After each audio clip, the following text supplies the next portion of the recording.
Loss of motion அப்படிங்கிற lesson பார்த்துட்ருக்கோம். நான் மகாலட்சுமி. இது part 2.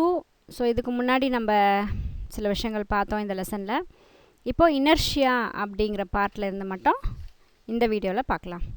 while you are traveling in a bus or in a car, ஒரு பஸ்லேயோ ஒரு கார்லேயோ பயணம் பண்ணிகிட்ருக்கீங்க. when a sudden brake is applied, இப்போ திடீர்னு டிரைவர் என்ன பண்ணார், பிரேக் அப்ளை பண்ணார். the upper part of the body leans in the forward direction. அப்போ நம்ம அப்படி இது ஜஸ்ட் அப்படியே இமேஜின் பண்ணி பாருங்கள். காரில் பஸ்ஸில் போயிட்டுருக்கோம், சடன் பிரேக் அடிக்கிறாங்க. நம்ம பாடி ஃபுல்லாக வந்துடாது, அந்த மேல் பகுதி மட்டும் என்ன பண்ணோம், இப்படி முன்னாடி வந்து அப்புறம் பொசிஷனுக்கு வரும். கவனிச்சிருக்கோம் இல்லையா? Similarly when a vehicle suddenly is moving forward, இப்போது வண்டி வந்து அப்படியே ஒரு இடத்துல ஸ்டாப் ஆகிட்டுருக்கு. திடீர்னு வந்து ஸ்டார்ட் பண்ணுறோம் அப்படின்னா, அது 2 வீலரில் கூட இதை நம்ம வந்து கவனித்து பார்த்துருப்போம்.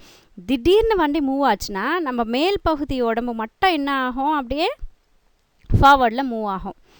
You lean backward. அப்போ நம்ம என்ன பண்ணுவோம், அந்த மேல் பகுதி மட்டும் அப்படியே பின்னாடி போயிட்டு அப்புறம் பொசிஷனுக்கு வரும். அண்ட் 2 வீலர்லாம் நம்ம கவனிச்சிருப்போம். This is due to any body would like to continue to be in its state of rest or in the state of motion. இது என்ன அப்படின்னு சொல்லி பார்த்தா, ஏன் இப்படி நமக்கு ஏற்படுது அப்படின்னா, இப்போ நம்ம பஸ்ஸில் போயிட்டே இருக்கக்கூடிய பஸ்ஸோடு சேர்ந்து நம்மளும் என்ன பண்ணிகிட்ருக்கோம், போயிட்டே இருக்கோம், மூவ் ஆகிக்கிட்டே இருக்கோம். திடீர்னு அது பிரேக் அடித்த உடனே நம்ம பாடி வந்து மூவிங்லேயே இருக்குது. அதனால தான் நம்ம முன்னாடி நம்மளுடைய பாடியுடைய மேல் பகுதி வந்து முன்னாடி நோக்கி போயிட்டுருக்கு.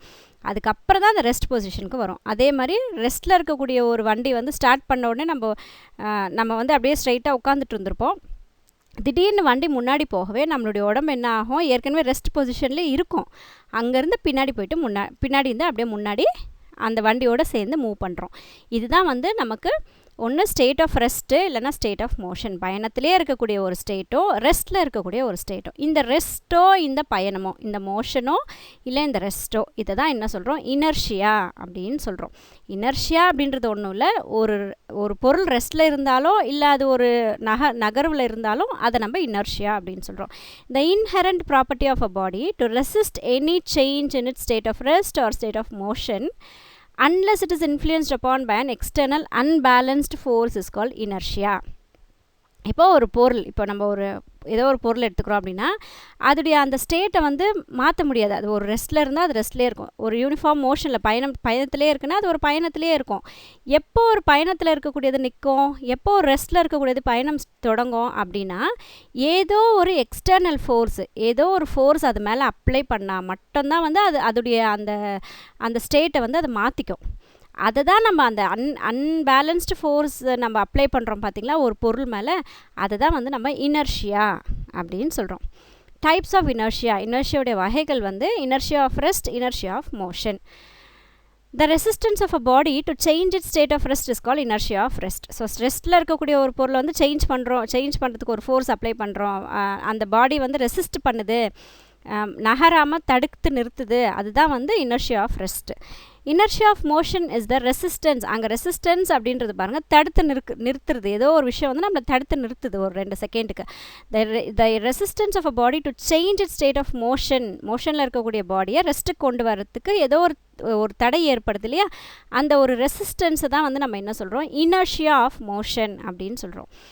இன்னொன்று இனர்ஷியா ஆஃப் டைரக்ஷன் ஒன்று சொல்கிறாங்க. The resistance of the body to change its direction of motion is called inertia of direction. நம்ம ஏதோ ஒரு டைரக்ஷனில் போயிட்டே இருக்கோம், திடீர்னு ஒரு டைரக்ஷன் மாறணும் அப்படின்னா அந்த இடத்துல திடீர்னு நம்ம சேஞ்சஸ் கொண்டு வரதுக்கு முன்னாடி ஏற்படக்கூடிய அந்த ஒரு ரெசிஸ்டன்ஸ், அந்த ஒரு தடை, அதுதான் வந்து நம்ம இனர்ஷியா ஆஃப் டைரக்ஷன் அப்படின்னு சொல்கிறோம். எக்ஸாம்பிள் பாருங்கள். an athlete runs some distance before jumping. இப்போது ஜம்பிங், ஹை ஜம்ப்பு அதெல்லாம் பண்ணும்போது என்ன பண்ணுறாங்க, கொஞ்சம் தூரம் ஓடி வந்துட்டு அப்புறம் தான் ஜம்ப் பண்ணுவாங்க. பிகாஸ் இது ஏன் அப்படின்னா, this will help him jump longer and higher. இது அவங்களுக்கு என்ன எதுக்காக ஹெல்ப் பண்ணோம் அப்படின்னா, ஹையாக லாங்காக போய் ஜம்ப் பண்ணுறதுக்கு அந்த கொஞ்சம் நேரத்துடைய ஓட்டம் வந்து அவங்களுக்கு ஹெல்ப் பண்ணோம். இதை நம்ம என்ன சொல்கிறோம் அப்படின்னா, இனர்ஷியா ஆஃப் மோஷன். அவங்க பயணத்தில் இருக்கிறாங்க, அந்த பயணத்திலேருந்து அப்படியே வந்து அந்த பயணம் அப்படின்ற ஸ்டேஜை வந்து நம்ம ரெஸ்ட்டில் கொண்டு வரோம், ஹையாக ஒரு ஜம்ப் கொடுக்குறோம் பார்த்திங்களா, அப்போ அதுதான் வந்து inertia of motion. when you make a sharp turn while driving a car, காரில் வண்டி ஓட்டிகிட்டே போயிட்டுருக்கோம், திடீர்னு அங்கே ஒரு டேர்னிங் வருது. அப்போ அப்படியே டேர்ன் பண்ணும்போது நம்மளோட உடம்பு என்ன பண்ணுது, அப்படியே சைடாக நம்ம உடம்பு அப்படியே சாஞ்சிட்டு வரும். அதை என்ன சொல்கிறோம் அப்படின்னா இனர்ஷியா ஆஃப் டைரக்ஷன் அப்படின்னு சொல்கிறோம். டைரக்ஷன் மாறும்போது ஏற்படக்கூடிய ஒரு தடைநிலை. When you vigorously shake the branches of a tree, வேகமாக போயிட்டு ஒரு சாதாரணமாக ஒரு ட்ரீ இருக்கும், அந்த ட்ரீ கிட்ட போய் நின்றுக்கிட்டு வேகமாக அதை வந்து உழுக்குறோன்னு வச்சுக்கோங்களேன்.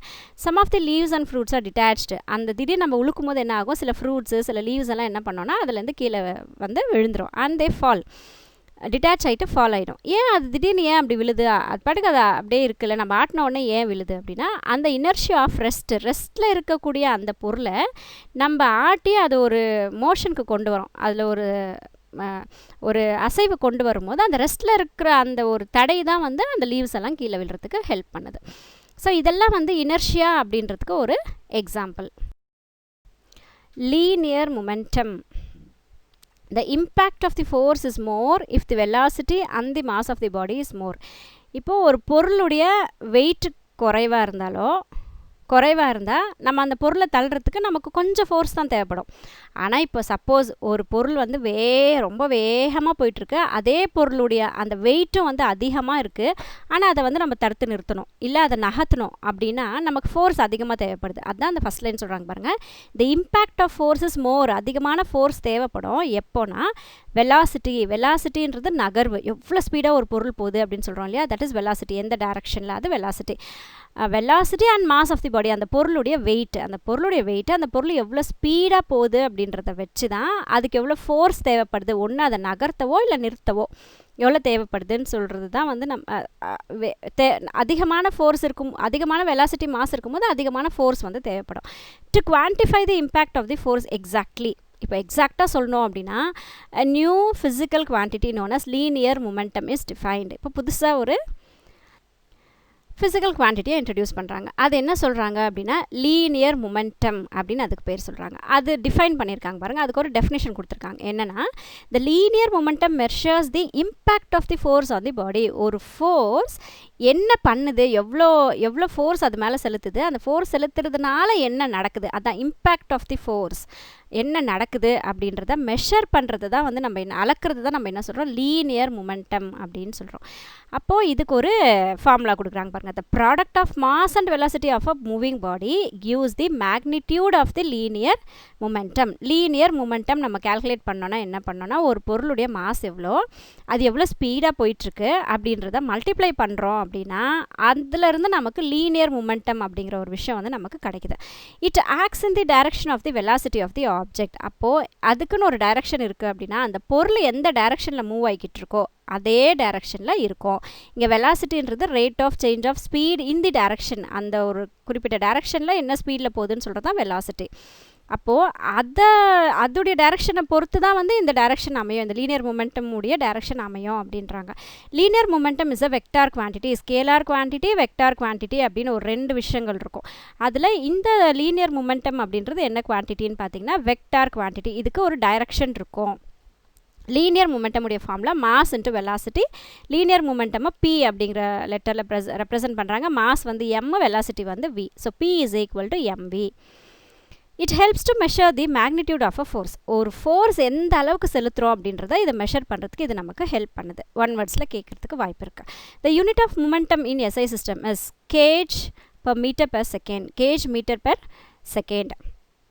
ஸோ எஸ்ஐ யூனிட்டில் இதுக்குன்னு ஒரு யூனிட் இருக்குது. And in CGS system its unit is gram centimeter per second. அங்கே நம்ம எஸ்ஐ யூனிட்டில் சொல்லும் போது கேஜ் மீட்டர், ஏன்னா நம்ம அந்த 7 ஃபிசிக்கல் குவான்டிட்டிஸ்க்கும் உண்டான இதை பார்த்தோம், யூனிட்ஸ் பார்த்தோம் இல்லையா, ஸோ அதை வச்சு அதை சொல்கிறோம். அதே சிஜிஎஸ் சிஸ்டமில் வரும்போது இங்கே கிலோகிராம்ன்றது கிராம் ஆயிரும், அங்கே மீட்டர்ன்றது இங்கே சென்டிமீட்டர் ஆயிரும். செகண்ட் வந்து 2 இடத்துலையும் சேம் தான்.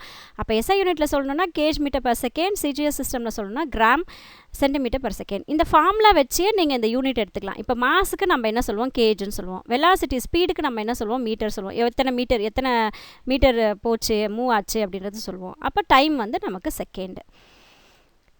தென் Newton's law of motion.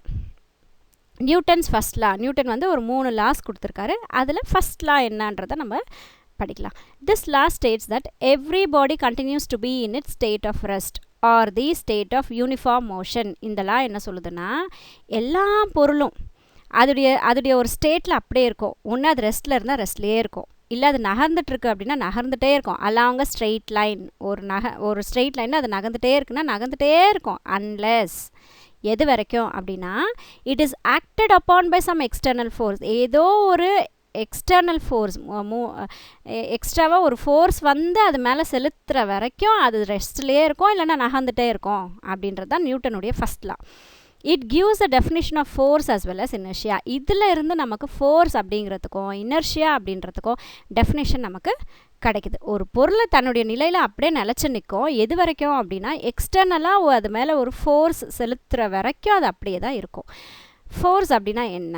Force is an external effect in a form of pull or push. Force அப்படின்றது என்னது? எக்ஸ்டர்னல் எஃபெக்ட், வெளியிலேருந்து தரக்கூடிய ஒரு எஃபெக்ட். ஒன்று இழுக்கிறோம், இல்லைனா புஷ் பண்ணுறோம். புல் ஆர் புஷ் தான் நம்ம ஃபோர்ஸ் அப்படின்னு சொல்கிறோம். அப்போ ஒரு பொருளை தள்ளினாலோ ஒரு பொருளை இழுத்தாலோ அந்த ஃபோர்ஸ் அப்படின்றது அங்கே ஆக்ட் ஆகும். ப்ரொடியூசர்ஸ் ஆர் which produces, இந்த ஃபோர்ஸ் என்ன பண்ணுது அப்படின்னா producers are tries to produce a motion of the static body. இங்கே ஸ்டாட்டிக் பாடினா நகராமல் இருக்கக்கூடிய ஒரு பொருள். அப்போ நகராமல் இருக்கக்கூடிய ஒரு பொருளை நகர வைக்கிறதுக்காக இந்த புல் ஆர் புஷ் யூஸ் ஆகுது. Stops or tries to stop a moving body. ஒரு நகர்ந்துட்டு இருக்க ஒரு பொருளை ஸ்டாப் பண்ணுது, இல்லைனா ஸ்டாப் பண்ணுறதுக்கு ஒரு ட்ரையாவது பண்ணுறதுக்கு இந்த ஃபோர்ஸ் அப்படின்றது நமக்கு தேவைப்படுது. changes or tries to change the direction of a motion of a moving body. ஒரு பொருள் வந்து ஒரு குறிப்பிட்ட டைரக்ஷனில் போயிட்டுருக்கு, அதோடைய டைரக்ஷனை நம்ம சேஞ்ச் பண்ணணும் அப்படின்னா அதுக்கு நமக்கு ஒரு ஃபோர்ஸ் தேவைப்படுது. நம்ம ஃபோர்ஸை செலுத்தினா தான் அந்த டைரக்ஷன் வந்து மாறும். Force has both magnitude and direction. ஃபோர்ஸுக்கு மேக்னிடியூடும் இருக்குது, டைரக்ஷனும் இருக்குது. So it is a vector quantity. Direction இருந்தால் அதை வந்து நம்ம வெக்டார் குவான்டிட்டி அப்படின்னு சொல்கிறோம். ஸோ ஃபோர்ஸ்ன்றது பார்த்திங்கன்னா வெக்டார் குவான்டிட்டி தான். இங்கே லீனியர் மொமெண்டம் பார்த்தோம், அது ஒரு வெக்டார் குவான்டிட்டி பார்த்தோம். அதே மாதிரி இங்கே ஃபோர்ஸும் ஒரு vector quantity. Types of forces என்னெல்லாம் ஃபோர்ஸ் இருக்குது அப்படின்னா பேஸ்ட் ஆன் தி டைரக்ஷனை பேஸ் பண்ணி in which the forces act that can be classified into 2.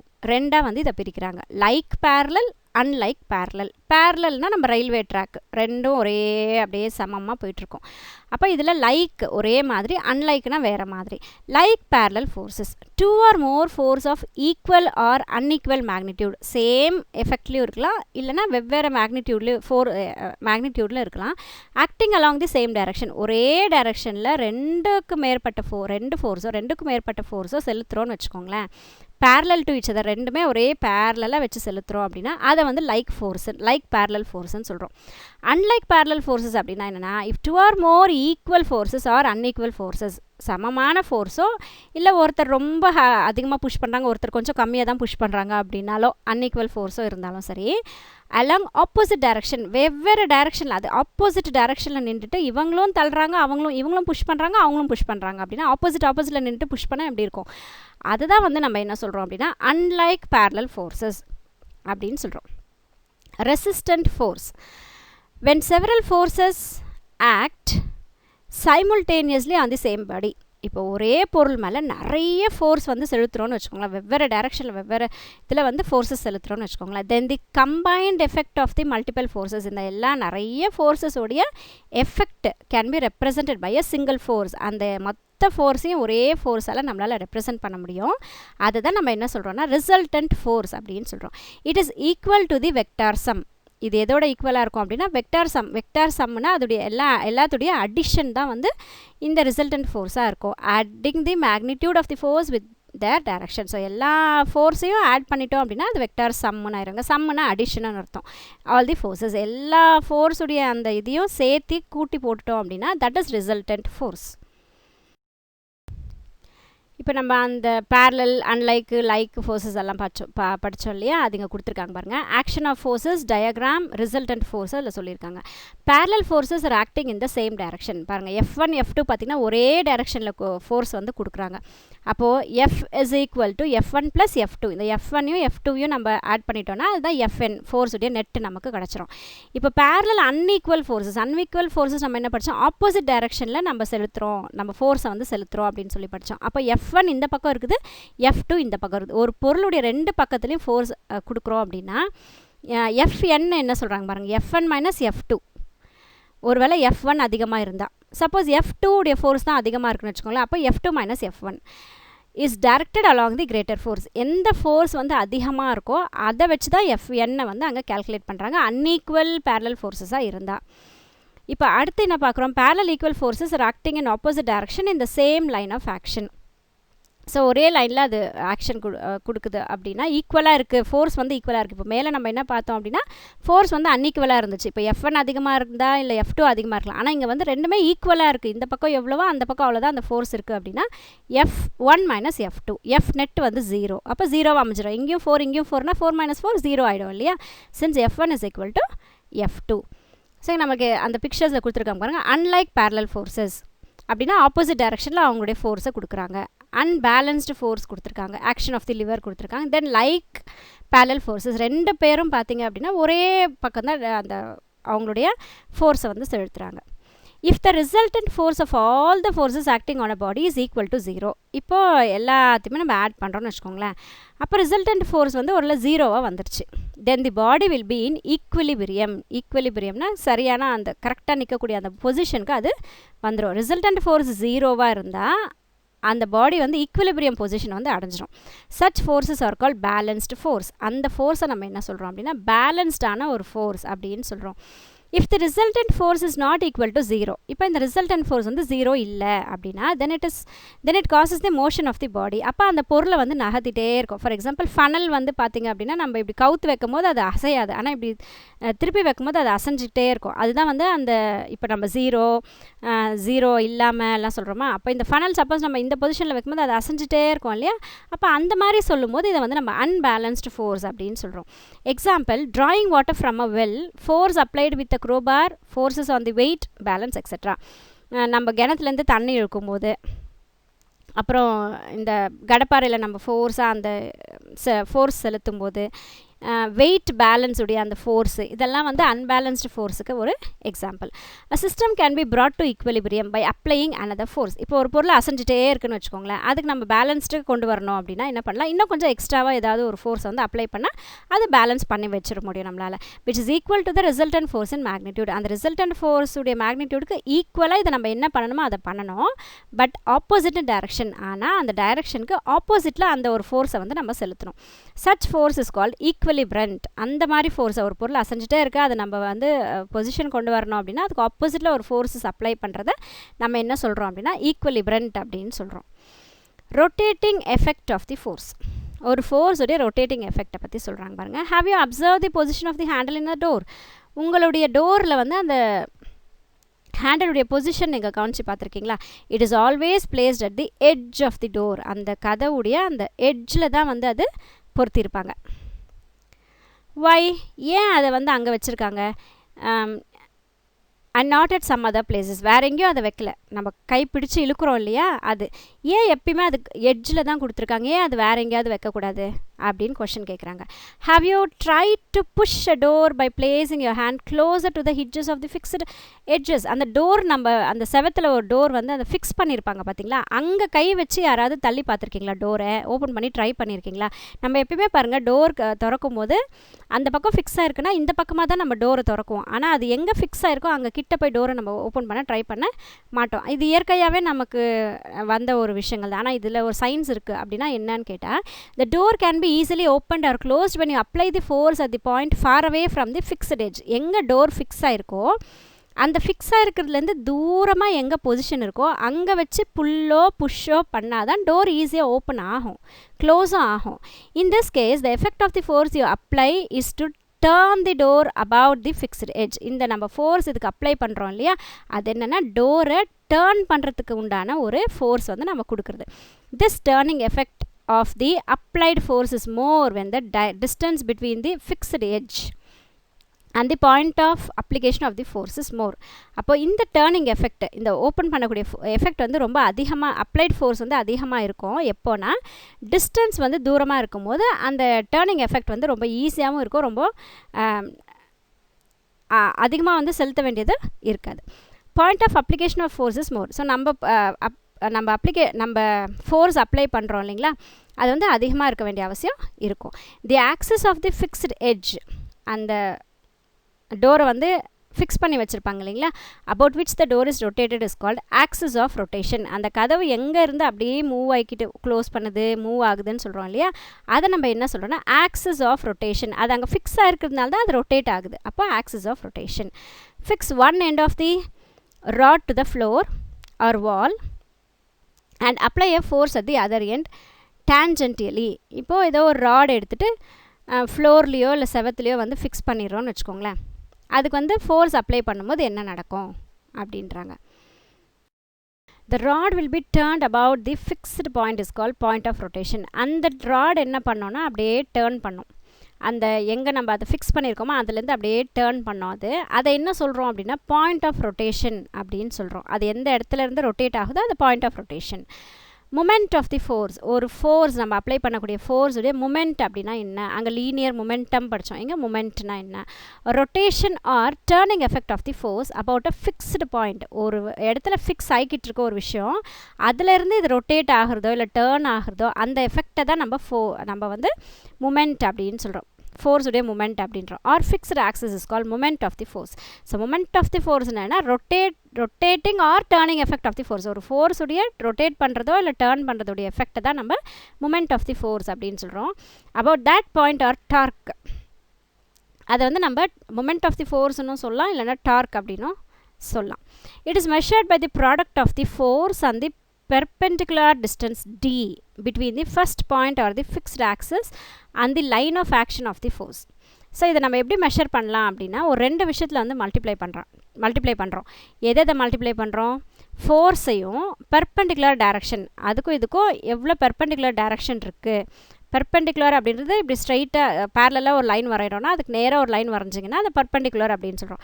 So அதுக்கும் இதுக்கும் எவ்வளோ டிஸ்டன்ஸ் இருக்குது அப்படின்றத பார்த்தோம் அப்படின்னா அதுதான் வந்து நமக்கு டி. இப்போது செலுத்தக்கூடிய ஃபோர்ஸையும் அதுக்குள்ளே இருக்கக்கூடிய அந்த டிஸ்டன்ஸையும் மல்டிப்ளை பண்ணால் நமக்கு டார்க் கிடச்சிரும். அந்த டார்க்குடைய சிம்பிள் தான் வந்து இது. between the fixed point and the fixed axis and the line of action of the force. So F into D. Torque is a vector quantity. இப்போ ஏற்கனவே நம்ம பார்த்த எல்லாமே வந்து பார்த்திங்கன்னா வெக்டார் குவான்டிட்டி தான். ஃபோர்ஸும் வெக்டார் குவான்டிட்டின்னு பார்த்தோம், லீனியர் மூமெண்டமே வெக்டார் குவான்டிட்டி பார்த்தோம். இங்கே டார்க்கையும் நம்ம வெக்டார் குவான்டிட்டின்னு தான் பார்க்குறோம். அதாவது டைரக்ஷன், குறிப்பிட்ட டைரக்ஷன் இதுக்கு இருக்குதுன்னு அர்த்தம். It is acting along the direction perpendicular to the plane. இதுக்கு என்ன டைரக்ஷன் அப்படின்னா அந்த பிளேன் சர்ஃபேஸ் எங்கேருந்து அது செயல்படுதோ அதுக்கு அப்படியே பெர்பெண்டிகுலராக மேல் நோக்கி இருக்க மாதிரி. ஸோ பெர்பெண்டிகுலராக இது இருக்கிறது அதோடைய டைரக்ஷன், ஆப்போசிட்டில் இருக்கிற மாதிரி பெர்பெண்டிகுலராக இருக்குது அதோடைய direction. Containing the line of action of force அந்த டிஸ்டன்ஸ். அப்போ இதுக்கு என்னெல்லாம் இருக்கும் அப்படின்னா அதுக்கு எந்த பக்கம் அது டிஸ்டன்ஸ் எவ்வளோ இருக்குது அந்த லைன் ஆஃப் ஆக்ஷன் வந்து இதுக்கு இருக்குது. Its SI unit is newton metre. இங்கே ஃபோர்ஸுக்கு நம்ம நியூட்டன் சொல்கிறோம், டிஸ்டன்ஸ்க்கு மீட்டர் சொல்கிறோம். அப்போ அந்த ஃபார்முலா வச்சு அப்படியே அதுக்கு எஸ்ஐ யூனிட் சொல்ல வேண்டியது தான். SI unit is newton metre. Torque is equal to F into D. So newton metre. கப்புள்னா என்னென்னா ஜென்ரலாக நம்ம கப்புள்னா டூ சொல்லுவோம். டூ ஈக்குவல் அண்ட்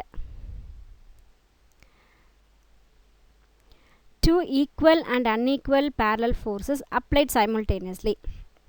இப்போ நம்ம ரெண்டு ஈக்குவலான ஒரு ஃபோர்ஸோ இல்லை அன்ஈக்குவல் ஈக்குவல் அன்ஈக்குவல் நம்ம இப்போ தான் படித்தோம். சேம் டைரக்ஷனில் இருந்தால் அது ஈக்குவல், ஆப்போசிட் டைரக்ஷனில் இருந்தால் அது அன்ஈக்குவல் parallel forces படித்தோம். இப்போது ஈக்குவலோ அது அன்ஈக்குவலோ applied simultaneously side by side உடனே அப்ளை பண்ணுறோன்னு வச்சுக்கோங்களேன். சேம் டைமில் அப்ளை பண்ணுறோன்னா டூ டிஸ்டன்ட் பாயிண்ட்ஸ் வெவ்வேறு பாயிண்டில் பண்ணும்போது அதுதான் நம்ம என்ன சொல்கிறோன்னா கப்புள் அப்படின்றோம். கப்புள்னா ரெண்டு. அப்போ இங்கே நம்ம தெரிஞ்சுக்க வேண்டியது ரெண்டு ஈக்குவல் ஃபோர்ஸ் இல்லைனா ரெண்டு அன்ஈக்குவல் ஃபோர்ஸஸ் நம்ம அப்ளை பண்ணுறோம் அப்படின்னா வெவ்வேறு பாயிண்ட்லேருந்து அப்ளை பண்ணுறோன்னா அதுதான் couple. The line of action of the two forces does not coincide. அந்த லைன் ஆஃப் ஆக்ஷன் நம்ம ரெண்டுத்தையும் ஒன்றா சேர்த்துறோம் அப்படின்னா அது வந்து ஒன்றா சேராது, கோயின்சைட் ஆகாது. ஏன்னா வெவ்வேறு பாயிண்ட்லேருந்து தானே நம்ம அப்ளை பண்ணுறோம், அதனால் வந்து ரெண்டும் ஒன்றா சேராது. It does not produce any translatory motion since the resultant is zero. இதில் டிரான்ஸ்லேட்டரி மோஷனும் எதுவும் இருக்காது, ஏன்னா ரிசல்ட் வந்து ஜீரோவாக இருக்கும், கோயின்சைட் ஆகாது இல்லையா. ஸோ ரெண்டு ஃபோர்ஸும் ஈக்குவலாக நம்ம இங்கே ஈக்குவல்னும் போது F1 இஸ் ஈக்குவல் டு F2னா அப்போ அதை நம்ம ப்ளஸ் பண்ணும்போது ஜீரோ ஆகிடுது. F1 மைனஸ் F2 அப்படின்னு சொல்லி நம்ம நெட்டு கொண்டு வரும்போது என்ன ஆகிடுது, ஜீரோவாகிடுது. அப்போ ரிசல்டன்ட் ஃபோர்ஸ் இங்கே என்ன ஆகிடுது, ஜீரோ ஆகிடுது. என்ன காரணம், ரெண்டுமே ஈக்குவல் ஃபோர்ஸஸ், அதுதான் கப்புள் அப்படின்றோம். But a couple results in causes the rotation of the body. ஆனால் இந்த கப்புளால் நமக்கு என்ன ஏற்படுது, ரிசல்டன்ட் ஜீரோவாக இருக்கிற இந்த கப்புளால் நமக்கு என்ன ஏற்படுதுன்னா ஒரு பொருளை ரொட்டேட் பண்ணுறதுக்கு அது யூஸ் ஆகுது. Rotating effect of the couple is known as moment of a couple. இந்த கப்புளால் நமக்கு ரொட்டேட்டிங் எஃபெக்ட் கிடைக்குது பார்த்தீங்களா, அதை நம்ம என்ன சொல்கிறோம், மூமெண்ட் ஆஃப் தி கப்புள் அப்படின்னு சொல்கிறோம்.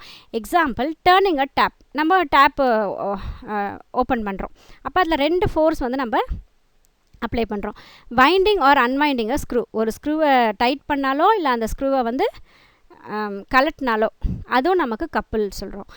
ஸ்பின்னிங் ஆஃப் அ டாப், பம்பரம் சுற்றுதுன்னு வச்சுக்கோங்களேன், அதுவும் கூட பார்த்திங்க அப்படின்னா நமக்கு கப்பல் தான், மூமெண்ட் ஆஃப் தி கப்பல் தான், etcetera. Moment of the couple is measured by தி, இப்போது இதை மெஷர் பண்ணுறதுக்கு ஒரு ஃபார்முலா என்ன அப்படின்னு சொல்லி பார்த்தோம் அப்படின்னா, ப்ராடக்ட், இங்கே ப்ராடக்ட்னா multiplication, product of any one of the force வந்து perpendicular distance between the line of action of two forces. ஒரு ஃபோர்ஸையும் ஒரு டிஸ்டன்ஸையும் நம்ம மல்டிப்ளை பண்ணுறோம் அப்படின்னா அதுதான் வந்து நமக்கு moment of a couple. The turning effect of the couple is measured. இப்போ டேர்னிங் எஃபெக்டை அப்ளை பண்ணி, இப்போ நம்ம கப்பல்னா என்னன்னு பார்த்தோம், அதோடைய டேர்னிங் எஃபெக்ட்னா என்னன்னு பார்த்தோம். டேர்னிங் எஃபெக்டை தான் வந்து நம்ம மூமெண்ட் ஆஃப் அ கப்பல்னு பார்த்தோம். இப்போ turning effect of a couple is measured. கப்பல் turning effect of a couple is measured by the magnitude of its moment. அந்த மூமெண்ட்டுடைய மேக்னிடியூட் எவ்வளவா இருக்கோ அதுதான் வந்து நமக்கு மூமெண்ட் ஆஃப் அ கப்பல். இப்போது moment of a couple is equal to force into perpendicular distance between the line of action of forces. எந்த டைரக்ஷனில் ஃபோர்ஸ் அப்ளை ஆகுதோ அதோடைய பெர்பண்டிகுலர் டிஸ்டன்ஸ் தான் வந்து, டிஸ்டன்ஸையும் ஃபோர்ஸையும் நம்ம மல்டிப்ளை பண்ணோன்னா அதுதான் நமக்கு மூமெண்ட் ஆஃப் கப்பல் கொடுக்குது. So M is equal to force into S. The unit of moment of couple, இந்த மூமெண்ட் ஆஃப் கப்பலுடைய யூனிட் என்னன்னா newton metre in SI system and dyne centimetre in CGS system. இது ஞாபகம் வச்சுக்கோங்க, ஏன்னா 1 வேர்ட்ஸில் கேட்டாலும் கேட்பாங்க. நியூட்டன் மீட்டர் எஸ்ஐ சிஸ்டமில், இங்கே ஃபோர்ஸுக்கு நியூட்டன், எஸ்ன்றது டிஸ்டன்ஸ், அதை வந்து மீட்டராக நம்ம சொல்கிறோம், அப்போ நியூட்டன் மீட்டர். அதே நம்ம சிஜிஎஸ் சிஸ்டமில் சொல்லும்போது டைன் சென்டிமீட்டர் அப்படின்றாங்க. By convention the direction of the moment of force or couple is taken as positive. So convention நம்ம எடுத்துக்கும் போது அதை பாசிட்டிவாக நம்ம எடுத்துக்கிறோம். If the body is rotated in the anti clock wise direction, anticlockwise அப்படின்றது left to ரைட்டாக நம்ம டேர்ன் பண்ணும்போது அதை நம்ம என்ன anti clock wise direction and negative if it is rotate in the clock wise direction. So anti clock wise டைரக்ஷனில் இருந்தால் அதை நம்ம பாசிட்டிவாக எடுத்துக்கிறோம், கிளாக் வைஸ் டைரக்ஷனாக இருந்தால் அது நெகட்டிவ்னு சொல்லிட்டு நம்ம எடுத்துக்கிறோம். கன்ஃபியூஸ் ஆக வேண்டாம், ஆன்டி கிளாக் வைஸாக இருந்தால் பாசிட்டிவ், கிளாக் வைஸாக இருந்தால் நெகட்டிவ். ஓகேங்களா? தென் இந்த பிக்சரில் காட்டியிருக்காங்க பாருங்கள், clockwise anticlockwise. Right நம்ம கிளாக் ஞாபகம், நம்மளோட கடிகாரம் ஞாபகம் வச்சுக்கோங்க. கிளாக் வைஸ் அப்படின்னா இப்படி ரைட்லேருந்து இப்படி டேர்ன் பண்ணி இப்படி லெஃப்ட்டுக்கு போகிறது, ஆன்டி கிளாக் வைஸ்னால் லெஃப்ட்லேருந்து டேர்ன் பண்ணி ரைட்டுக்கு வருது. அப்ளிகேஷன் ஆஃப் டார்க், இந்த டார்க் எங்கெல்லாம் நம்ம அப்ளை பண்ணுறோம் நம்மளுடைய அன்றாட லைஃப்பில் அப்படின்னா கியர்ஸ், வண்டிலெலாம் கியர் இருக்கு இல்லையா, அந்த இடம். Gear is a circular wheel with teeth around its rim. அதோடைய ரிம்மை சுற்றி பல்லு மாதிரி ஒன்று இருக்கும், அதை வந்து கியர், அது தான் வந்து நம்ம கியர் அப்படின்னு சொல்கிறோம். It helps to change the speed of rotation of a wheel. இந்த கியர் எதுக்காக யூஸ் பண்ணுறோம்? கியர் போடுறோம், கியர் சைக்கிள்ஸ்லாம் நம்ம யூஸ் பண்ணுறோம், கியர்ஸ்லாம் யூஸ் பண்ணுறோமா, இது எதுக்காக யூஸ் ஆகுது அப்படின்னா இந்த ரொட்டேஷனுடைய ஸ்பீட் அதிகரித்துக்காக தான் நம்ம கியர்ஸ் வந்து யூஸ் பண்ணுறோம். By changing the torque and helps to transmit power. இந்த டார்க்கை நம்ம சேஞ்ச் பண்ணிக்கிட்டு இருக்கும்போது அந்த பவர் அதிகமாக செலுத்தும் போது இந்த கியர்ஸ் வந்து நமக்கு ஸ்பீடு கொடுக்கறதுக்காக யூஸ் ஆகுது. Seesaw, most of you have played on the seesaw. சீசான்றது இப்படி மேலே கீழே போகும் இல்லையா, பார்க்கில் இந்த பக்கம் ஒருத்தர் உட்காந்துருப்போம், மேலே ஒருத்தர் கீழே ஒருத்தர் போய் விளையாடுவோம், அதுதான் வந்து seesaw. Since there is a difference in the weight of the person sitting on it. 2 பேரும் ஒரே வெயிட்டோட உட்காருவாங்களா அப்படின்னா வாய்ப்பில்லை, வெவ்வேறு வெயிட்டோடு தான் உட்காந்து விளையாடுவாங்க. The heavier person lifts the higher lighter person. Weight அதிகமாக இருக்கிறவங்க என்ன பண்ணுவாங்க, வெயிட் கம்மியாக இருக்கிறவங்கள மேலே ரொம்ப ஈஸியாக தூக்கிடுவாங்க. when the heavier person comes closer to the pivot point, அங்கே பிடிச்சிக்கிறதுக்கு அந்த ஒரு பாயிண்ட் இருக்கும் பாருங்கள், அது கிட்ட வந்து இவங்க உட்காந்துட்டாங்கன்னு வச்சுக்கோங்களேன், ஃபல்க்ரம் அப்படின்னு சொல்கிறோம் அந்த பாயிண்ட்டை, பிவோட் பாயிண்ட்டை. the distance of the line of action of the force decreases. அப்போ அந்த டிஸ்டன்ஸ் வந்து குறைஞ்சி போகுது. இந்த பக்கம் இருக்கிற அவங்களுடைய பொசிஷனுக்கும் இவங்களுக்கும் இருக்கக்கூடிய பொசிஷனுடைய டிஸ்டன்ஸ் வந்து குறைஞ்சிடுது. அப்போ என்ன பண்ணுறாங்க அப்படின்னா இந்த டார்க் வந்து கம்மியான ஃபோர்ஸ் செலுத்தினா போதுமானது. It changes less amount of torque to act on it. This enables the lighter person to lift the heavier person. இதனால தான் இவங்க கொஞ்சம் கிட்ட அப்படி நகர்ந்து வந்து வெயிட்டாக இருக்கிறவங்க கொஞ்சம் கிட்ட வந்து நகர்ந்து வந்து உட்காந்துருக்கும் போது என்ன பண்ணுறாங்கன்னா லைட்டாக இருக்கக்கூடிய பர்சன் கூட ஹெவியாக இருக்கக்கூடிய பர்சனை வந்து மேலே தூக்கிறதுக்கு அவங்களால முடியும். அதில் இந்த சீசாலையும் பார்த்தீங்கன்னா இந்த டார்க்குடைய எஃபெக்ட் நமக்கு யூஸ் ஆகுது. தென் ஸ்டீரிங் வீல், வண்டியில் இருக்கக்கூடிய ஸ்டீரிங் வீல் இல்லையா, small steering wheel enables you to manage a car easily by transferring a torque to the wheels with less effect.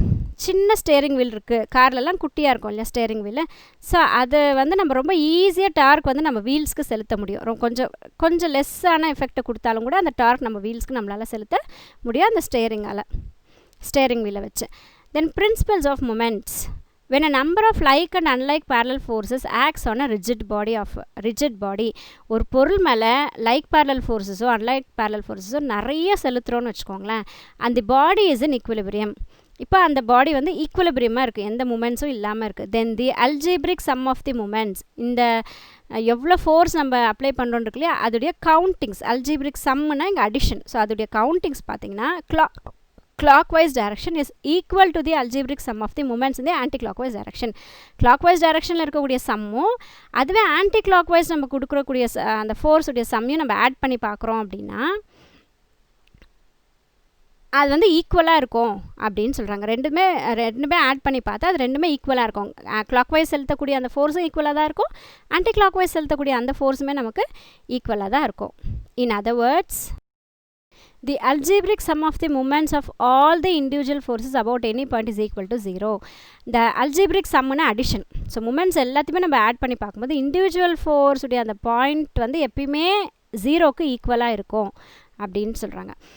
இந்த illustration given figure 1.5, the force F1, so மேலே இருக்கக்கூடிய பிக்சரில் பாருங்கள், force F1 produces an anti-clockwise rotation. இந்த force F1 செலுத்தும் போது அது எப்படி டேர்ன் ஆகுதுன்னு பார்த்தீங்கன்னா ஆன்டி கிளாக்வைஸ், லெஃப்ட்லேருந்து ரைட்டுக்கு டேர்ன் ஆகுது. அட் டிஸ்டன்ஸ் D1, டிஸ்டன்ஸ் எவ்வளோ இருக்குது, D1 உடைய டிஸ்டன்ஸில் அந்த ஃபோர்ஸ் வந்து அப்ளை ஆகுது. From the point of pivot pivot இப்போ எங்கே இருக்குது அப்படின்னா இங்கே சென்டரில் இல்லாமல் இந்த பக்கம் அந்த பக்கத்துக்கும் கொஞ்சம் தள்ளி இருக்குது. கால் ஃபல்க்ரம். இந்த பிவோட்டை தான் நம்ம என்ன சொல்கிறோம், ஃபல்க்ரம்னு சொல்கிறோம். அந்த ஃபோர்ஸ் F2 ப்ரொடியூஸ் அ கிளாக்வைஸ் டைரக்ஷன். இந்த பக்கம் ரைட் சைடில் பார்த்தீங்கன்னா F2 வந்து கிளாக்வைஸ் டைரக்ஷனில் இருக்குது.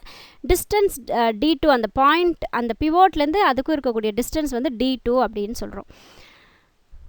The principle of momentum can be written as, இந்த இடத்துல மூமெண்ட் அப்படின்னா என்ன, எப்படி எழுதலாம் அப்படின்னா moment in clockwise direction, moment in clockwise direction is equal to moment in anticlockwise direction. அது ஏற்கனவே நம்ம சொல்லியிருக்கோம்.